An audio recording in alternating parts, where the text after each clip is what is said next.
こんにちは。こんにちは。ではネパール語で自己紹介をお願いします。はい。नमस्ते, मेरो नाम जिना विश्वकर्मा। म चाहिँ अक्सनबाट जेठको 80 साल जेठको 28 गते चाहिँ जापानमा आएको।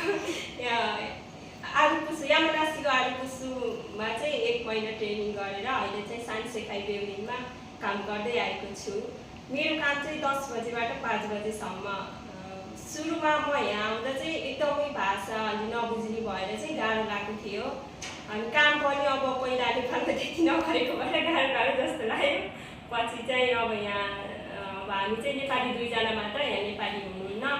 अनि जापानिजहरूसँग काम गर्दा सुरुमा गाह्रो नै हुन्छ, त्यसपछि चाहिँ पछि अब यहाँ हामीलाई गाइड गर्ने समित सेन्सी हुनुहुन्छ, नबुझेको कुरा समित सेन्सीलाई भनेर अनि यहाँ हामी सावधान गरेर राम्रोसँग काम गर्दै आयौँ। अनि काममा नि बानी पर्यो पछि अहिले चाहिँ सजिलो नै छ।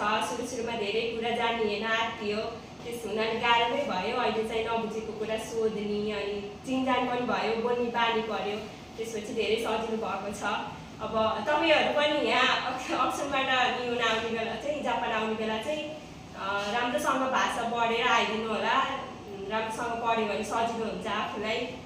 हामी चाहिँ 5 बजे यहाँ कामबाट फर्केर अनि त्यसपछि खाना खाएर आफ्नो सरसफाइ गरेर अनि 10-11 बजेसम्म पढेर अनि सुत्छौँ। बिहान 7 बजे उठेर अनि खाना बनाएर अनि त्यसपछि आफूले खाजा नास्ता बनाएर खाएर अनि काममा आउने जिउनी गरेर आउँछौँ। 8-10 मा हामी हस्पिटलमा आउँछौँ। अनि 8-10बाट 20 सम्म लुगाहरू चेन्ज गर्छौँ अनि हात धुन्छौँ। आफ्नो बेउतोमा गएर युनिटमा गएर अनि त्यसपछि हात धोइसकेपछि ज्वरो नाच्छौँ।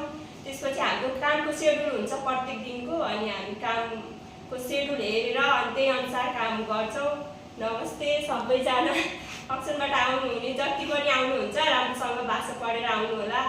त्यही शुभकामना दिन चाहन्छु।